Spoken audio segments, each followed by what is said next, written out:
Hello. How are we all doing? I hope you're well. Listen, welcome to the first ever episode of the new and improved Sidequest, where we here at Wicked Game, Lydia, Michelle, Nikki, and myself, Tom. I don't know where we all are in the frame, by the way, so I'm not doing the pointing. Where we all leave the well-traversed roads of Dungeons and Dragons 5th edition and start on a journey into a new system every 12 weeks or so. We hope that you'll enjoy the ride as we delve deep into a game system that is entirely new to us each mini season, bringing new characters, new rules, and new GMs in who know and love the games that we will be playing so that we don't butcher them. In this inaugural mini campaign of SideQuest, we are joined by none other than friend of Wicked Game and DM for the Dice and a Slice podcast, the wonderful Joshy Longlegs. Ba, ba, ba. Hi. I don't know if my face is going to be revealed in that, or if I'm just going to be here the entire time. Like, You're there the whole time. You're there the whole time. Who's this GM? They sound really interesting. Oh, it's me. Just been picking your nose this entire time. Josh has bought, I think it's relatively fair to say, one of your favourite systems, City of Mist, which we're all really excited to play. I have taken this little excerpt from the synopsis that City of Mist give, so bear with me. For those of you who may not know, City of Mist is a Powered by the Apocalypse game where legends are real people.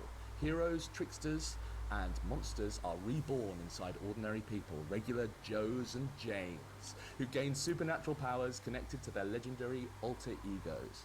Now, the way that this that SideQuest is going to work is they're going to be short form episodes each time, running for about sort of 12 sessions each time. And in this first episode, we will be chatting a little bit about character creation in this wonderful game, as well as the, I think, the really, really cool stat assignment system that this game implements. So I think it's time for me to shut up and let Josh tell us a bit about the game. Let me tell you all about City of Mists. City of Mists, unlike most TTRPG systems, is completely classless. That's not to say that it's base and not well made. It is an incredibly well made and very narratively structured core rulebook that you get. It's when I say a classless system, what I mean is you don't go, I'm going to be a barbarian. I'm going to be a fighter. I'm going to be a magic user. I've recently been looking at first edition D&D. Those class names are wild. Instead, what you do is you choose 4, and I've done it like this with 2 and 2 specifically. You choose 4 theme books. But these theme books are incredibly adaptable and almost endlessly creative. It facilitates a great deal of creativity and allows you to build literally almost any character you can imagine. They give loads of examples in the book itself, and I won't go through them because we will not only run out of time, but you'll watch as the viewership just goes. Yeah, that's the full 12 episodes is just talking about the system, not playing the system, just talking about it. Last 5 minutes of episode 12 is you find yourselves in a city with mist, and then it just cuts. That's it. Has the Curb Your Enthusiasm theme music playing. So, City of Mist, like I say, you've got 4 theme books. 2 of these are your mythos, 2 of these are your logos. Mythos is magical things, and logos is not necessarily mundane, but personal to you. Where mythos is the extraordinary and the amazing, logos is what makes you you. Any character that's being created, according to their creation rules, will have 2 of these at the beginning, but over the course of a game of City of Mists, and City of Mist, I will call it City of Mists on occasion. That's just my brain. That's the secret. That's the secret. There's more than one. Over the course of a game of City of Mist, you may lose one of your logos to become a mythos, and you lose all of your logos and become all mythos. You become an enemy in the game to your friends. If you lose all of your mythos and become a logos, you become an NPC That's Because you are no longer interesting. utterly brutal. I love it. It is incredibly brutal.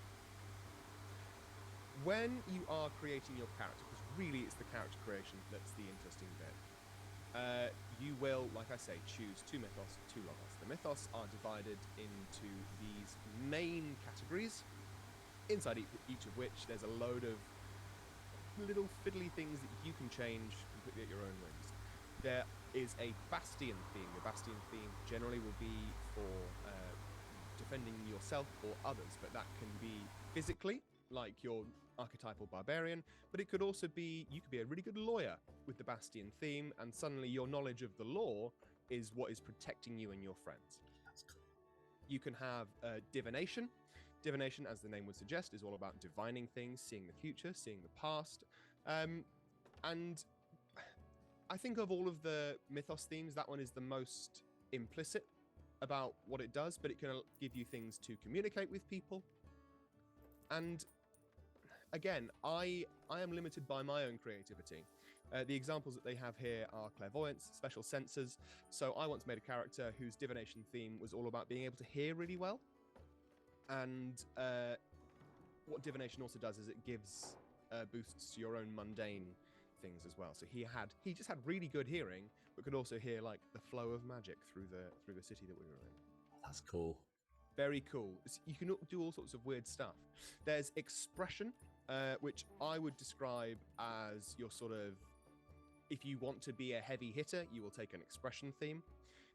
These are to provide as sort of elemental or physical expressions of your magic. So I don't want to keep bringing it back to D&D, but it's a useful reference point. Generally, you'll find if you tried to build a D&D sorcerer, you would use expression and then one other theme that will come up in a little bit. It can be legendary strength. It can be a really good presence, but it can also be used for healing, because if it's something that you're doing outwardly, something that you express, it's for your expression. The next one is mobility. Mobility is all about being able to move well, or if you're Nikki, you'll use it in a creative way. It's all about movement in different ways. So you can be really fast. You can be good at jumping. You can fly. You could travel as a cloud. One of the examples they also give is like riding on mythical creatures. So if you want to build a horse girl in City of Mist, then mobility is the one for you. Because as we all know, God gave us horses because if he gave us wings, we'd be angels. Sorry, I'm just gonna sit in what you just said for a second, because God gave us horses because if he gave us wings, we'd be angels. Sometimes I can roll with the punches. That time, absolutely no rolling. I just got floored. Can we cut? I actually can't claim credit for that, and here we are. This is a Josh expose. That is a McElroy brothers reference. Oh,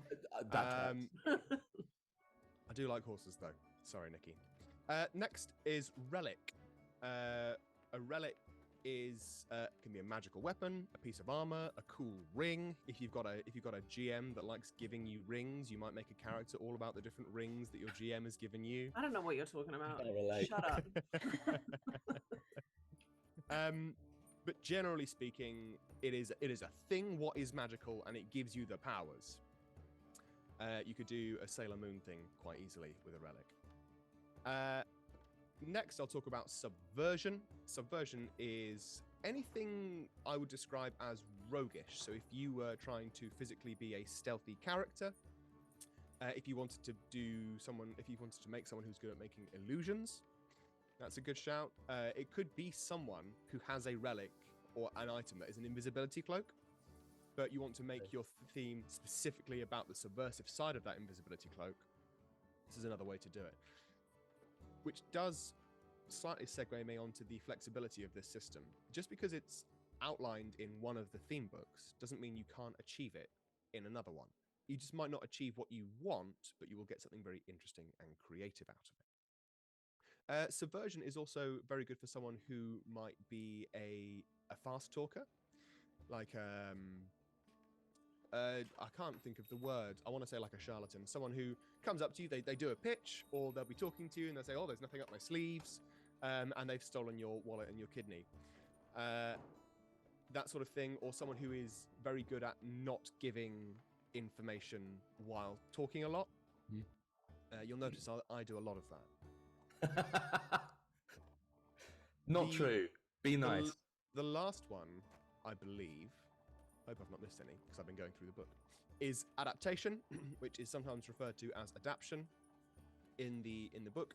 And this is probably the most generic of the theme books, and then by extension is also the most creative and flexible. The explanations they give, it can be a range of magic, it can be a way of adapting to harsh environments. So if you're familiar with the X-Men series, the character Darwin would have a very well fleshed out adaptation theme. Rest in peace. But it can also be used for shape-shifting, rest in peace, shape-shifting, elemental manipulation, and my favorite thing they've added to this one, a mysterious, unpredictable force, which in a game where the source of your powers is seemingly a mystery is a very interesting thing to say. So with each of these Mythos theme books, there are ways to basically put stats into them. I will talk about that in a little bit, but now I'm going to talk about Logos, which are all about what makes you you. So the first one in Logos is defining event. Defining event is literally just that. It is something that happened to you and has affected you at your very core.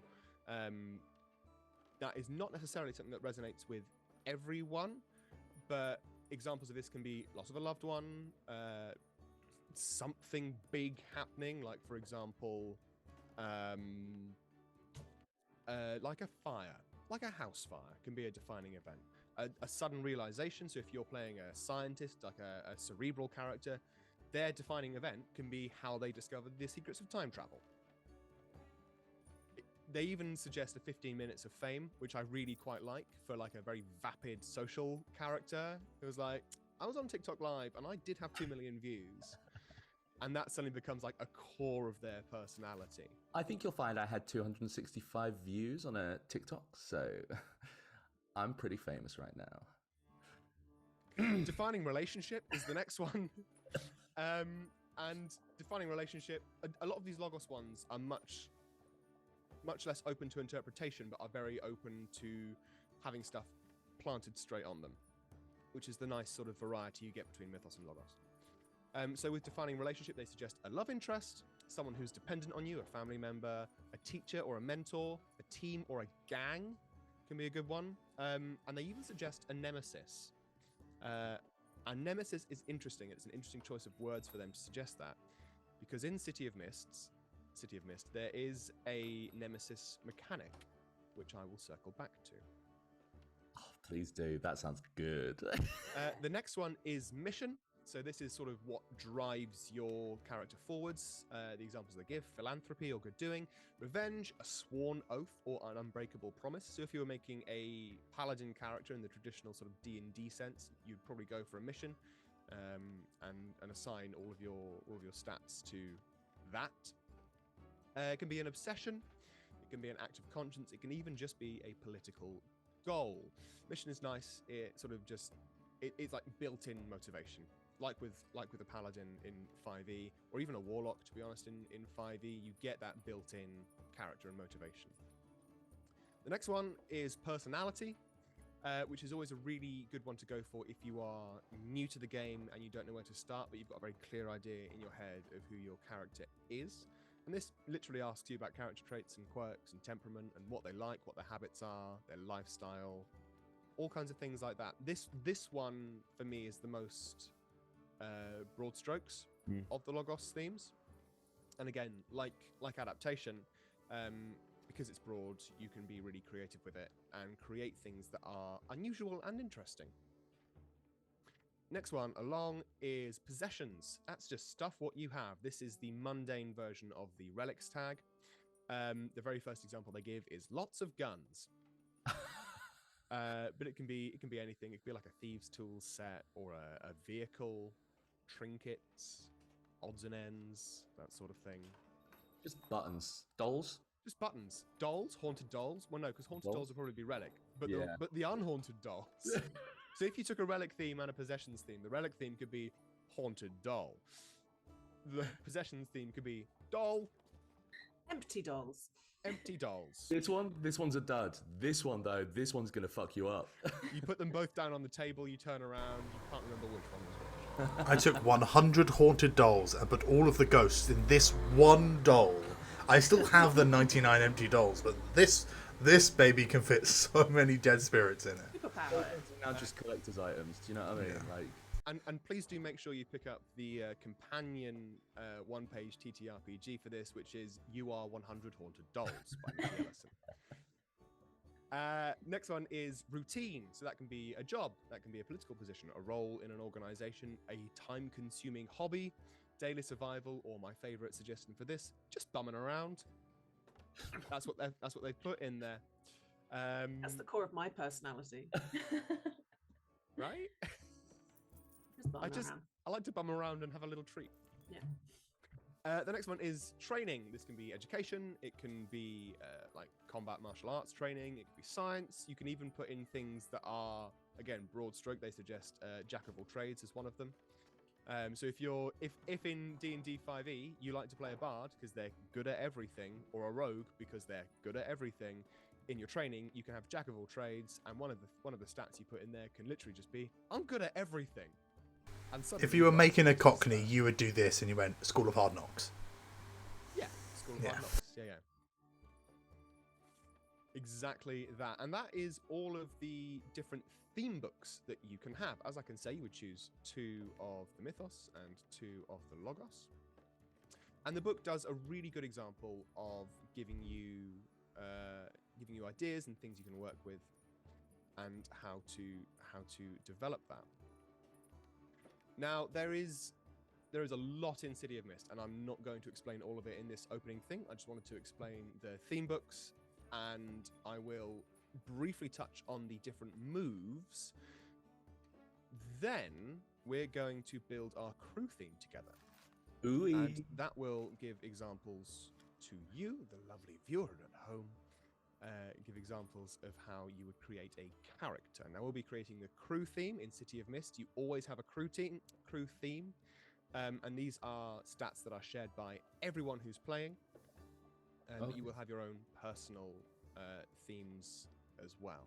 So in City of Mist, with each of the theme books, there are questions that they ask, and your answers to the questions are your stats. Such a cool system. There are mandatory questions in each theme book. There's a mandatory question in each theme book, and then the rest are up to you which ones you want to answer. Generally, for each theme, you will start with 3 questions for power tags and 1 question for a weakness tag. City of Mist leans heavily on this system and likes you to fail forwards. Now, this won't come up in these episodes, but if you were playing a longer running game, you'd really look into your weakness tags and make sure that they're ones that will come up often, because the more you roll with your weakness, the more you level up. Oh, I like it. Now, City of Mist is a 2d6 powered by the Apocalypse system. Generally speaking, if you roll between a 2 and a 6, that is a fail. If you roll between a 7 and a 9, that is a mixed success. And if you roll 10 plus, that is a success. There are some level up things you can get, which we won't be using, for if you roll more than a 12. And you might be thinking, how do you roll more than a 12 on 2d6? Because as you're rolling, you add your tags from your themes. So, for example, and this is always the example that I like to use because I spent a lot of time making it. I made a character sheet for Frankenstein's monster. And if I was Frankenstein's monster and I was trying to do something very physical, I would say, MC, or GM if you prefer. MC, by the way, stands for Master of Ceremonies, which I think is a bit self-inflatory. So I do prefer GM because I'm the game master. If I was Frankenstein's monster trying to do something physical, like lift a beam off someone, Jean Valjean style, I would roll plus my gigantic stature, my resilience, my strong hands, my defender of life, because I'm lifting something up off of someone, and also a mass of muscles and arteries. Yum, yum, Now, yum, yum. those might all sound like they're from the same theme book, but actually gigantic stature and resilience are both from the Bastion theme book. Strong hands is from the mobility theme book, and defender of life and a mass of muscles and arteries is actually from the personality theme book. Suddenly, I've got +5 to my 2d6 roll. Now, the GM might say, yes, I see that, but you also have a weakness of made of dead body parts. So I'm going to take 1 away from your +5, making it a 4. The interesting thing is, the beam of wood that I'm lifting up will also have its own stats, its own resistances. So the GM, the MC, will have literally a few lines saying, beam of wood needs you to lift it by power 3, for example, because it's really big and really heavy. So, gonna live roll, because I did bring my own dice, even though City of Mist is a diceless system for the GM. Those of you GMs out there who are very forgetful. I was about to say, you heard it here first. So Could be you roll, Doubt that. you roll your 2d6. I'm rolling +4. I have actually just rolled snake eyes there. So even with +4, that takes it up to a 6, which is a fail. And then the GM gets to take a hard move against me for failing. And the hard move would be probably burning one of my power tags, or if it's not of huge consequence, just killing the person who the beam was on. Like maybe the monster starts to lift up the beam, and then the tendons and muscles and arteries all just start to snap, and it just drops back on them, for example. By the way, content warning for this series, it will be a little bit spooky. Not too gory, I hope. All being well. God willing, and the creatures don't rise. I don't know, you're right. In City of Mist as well, each theme book you have given a either question to, a mystery for your mythos, or made a statement about for your logos.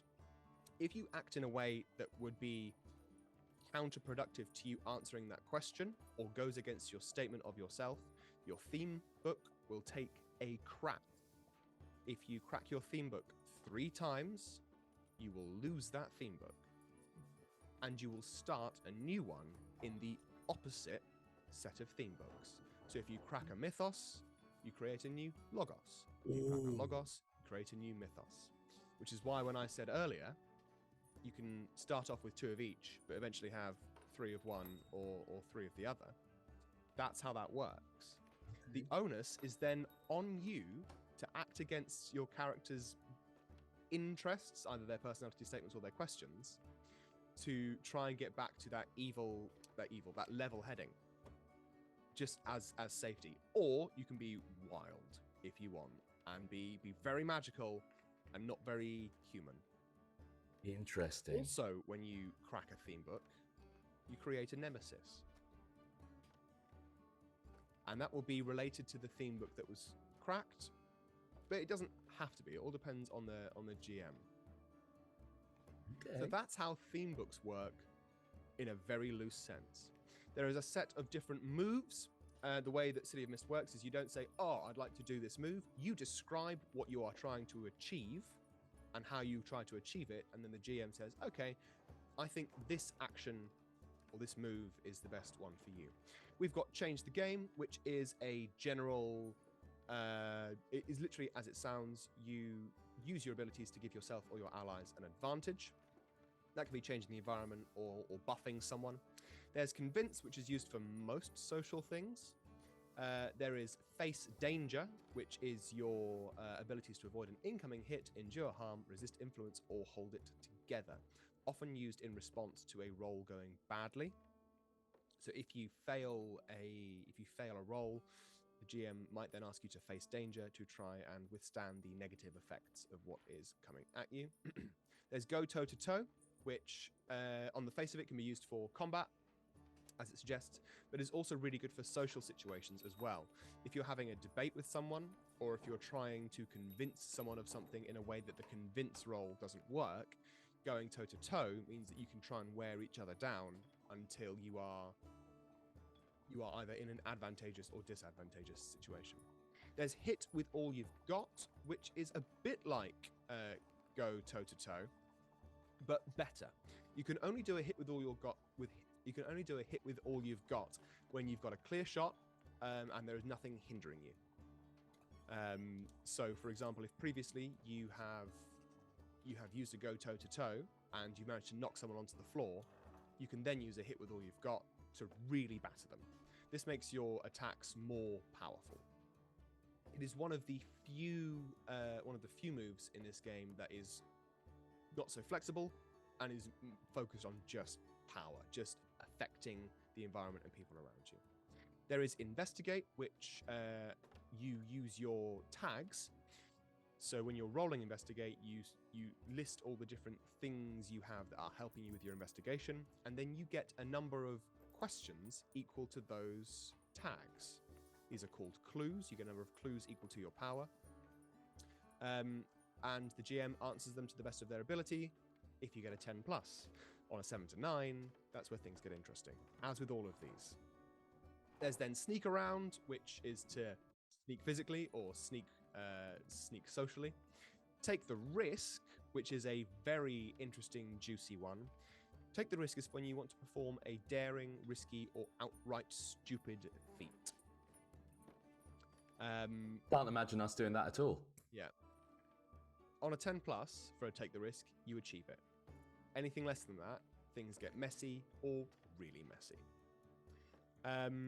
There are ways to enhance the moves as well, but that isn't necessarily going to come up. If it does, I'll explain it on the fly. 3 more things before we get onto the questions. You've got clues, juice, and status in this. These are the stats that you guys will be tracking. You create juice through rolling Change the Game. Juice can be used to add +1 to rolls. And I will tell you when you have those and what they can be used for. Clues, like I say, are from Investigate generally. And status. City of Mist uses an interesting way of tracking status. You have 1 to 6, 6 being lethal, 1 being minor, 0 obviously being no effect at all.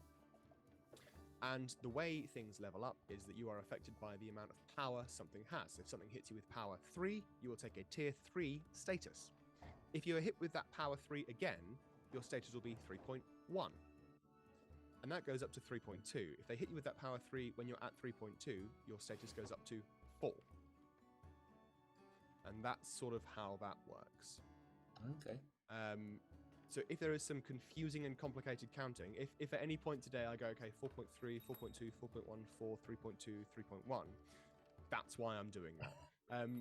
On the little character spreadsheets I've made for everyone, there is a tracker on there which helps simplify things. That's all that, but let's talk about your crew theme.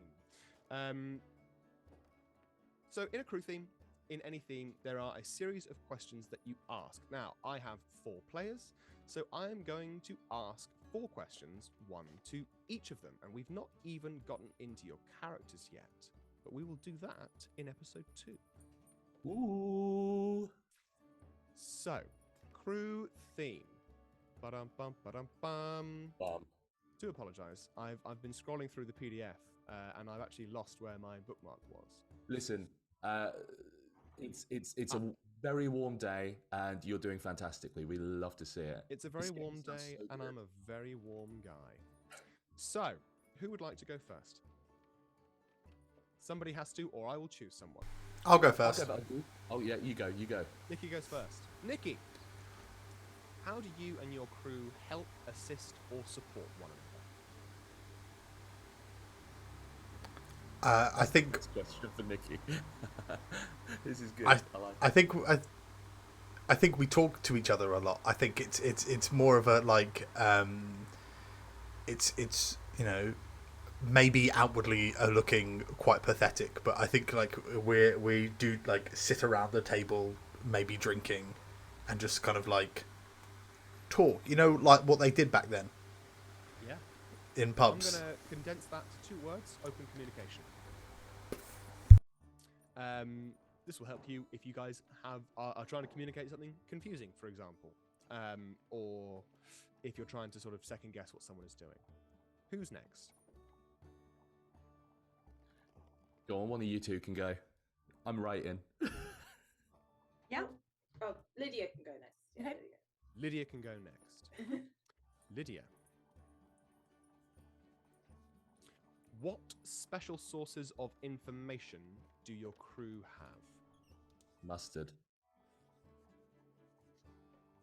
A well-stocked library. Nice.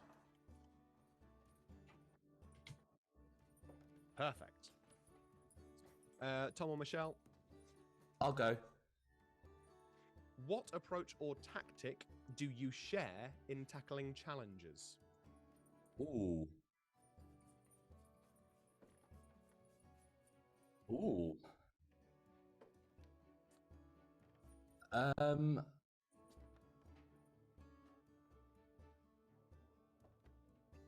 I think we're a well-oiled team. A Works. very oily team. Ooh. Well-oiled team. And finally, last but by no means least, Michelle, Yes. who will be answering the weakness tag question. Yeah.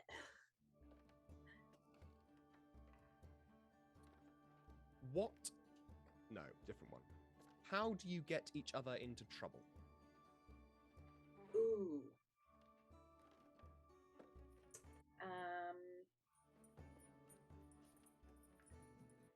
Good one. Good one.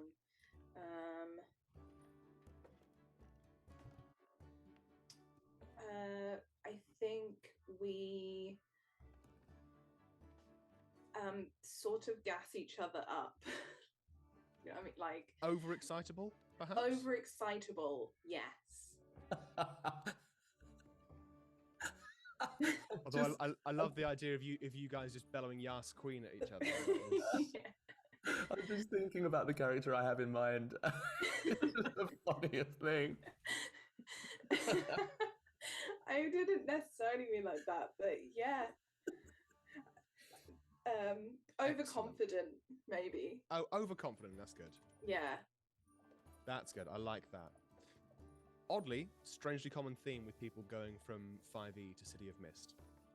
Because in 5e, you like you can have a really good stat, and even if you roll badly, you still roll pretty good. Yeah. City of Mist is not so kind. It can be kind. It's a very interesting book. I recommend you picking it up and having a read through it yourself. If you enjoy core books that are heavy on the characterization and the setting, this is really good. And then once you've sort of internalized that, you can explore more and apply it in different ways. Incredible. I feel like doing side quests is going to embarrass me because everyone thinks I roll really well. It's just that I only roll the things I'm good at, and now playing games like this, I'm going to be fully just laid bare going, sorry, that's a 3. Oh, shit. What does it mean? What does Snake Eyes mean? Why is this only one number on this dice? I can't find the second digit on the dice. Are we sitting comfortably? Yeah. Good. Then I'll begin. Oh.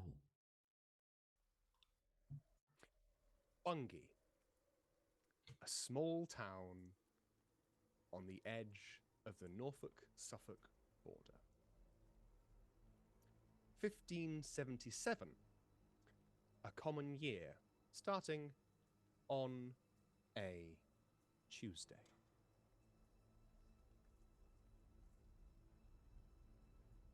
Surrounded by the East Anglian lowlands, nestled in the very heart of the Wensum Valley, Bungie, for centuries, has been the center of turmoil, of intrigue, of victory, and of loss. The huge Norman castle at its very center looms over the city, built originally by the Baron Bygod. Home once and future to literary greats, and one Formula One chap. But that is much further forward in the 21st century. No, we are in the 16th century. Queen Elizabeth I is on the throne. We are past the plague, but there are many more terrible things to come. Surrounded by mystery and intrigue indeed, with much of its history lost to just that.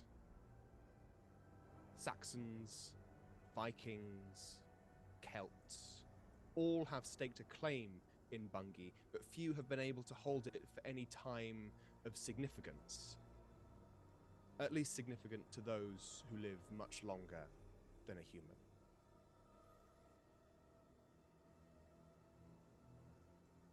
On the Broads, a rat's nest of rivers and streams and lakes. They say you can see orange lights that float along at night, held by unseen ferrymen. Down the long Roman roads, under a full moon, you can just about hear the clanging of armor, scraping of swords. And along the myriad rocky and sandy coasts, you can hear the battle cries of the Iceni Queen and her daughters and sisters. Stray too far, and you might find something you don't want to find. Someone who fell from the stars. Someone haunted by the passing of their brother. Someone who can look into your soul and speak to the person who wrote about it. Someone who treads graveyards and is friends with the moonlight and the carrion creatures that live beneath the soil. When the mists first rolled in off the sea, no one knew quite what that meant. But that's when the strange things got stranger. Of course, not everything is doom and gloom. In fact, quite the opposite. Bungie, sometimes known as Little London, is quite a hub, owing to its proximity to the rivers and tributaries around. Genuinely was called Little London. That was how busy and significant Bungie once was. Of course, not far from the castle in the center of town is another large, significant building. Not quite so large as the castle, as the Baron Bygod was ostentatious and didn't care much for the requests of the church. Specifically, St. Mary's Church, on the 4th of August, 1577. In the morning service. A morning that started off sunny, but as the congregation filtered in, the clouds began to gather, drizzle began to fall, rain began to strike the flat, sloped roof.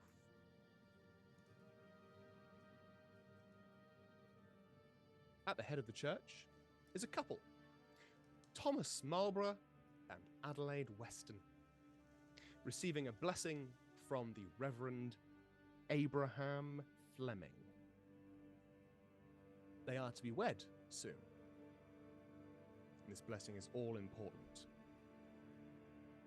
Sat amongst the congregation at such a high-profile thing as a blessing before a wedding are 4 interesting people. Lots of interesting people. everyone is interesting if you know the questions to ask. No one has time to ask those questions. As a great and terrible and fearful tempest at the time of procession upon the Sunday of such darkness, with rain, hail, thunder, and lightning, was never seen as the like. The congregation are witness to strangeness and rareness and a suddenness of this storm, consisting of rain violently falling, fearful flashes of lightning, and terrible cracks of thunder as the church does quake and stagger.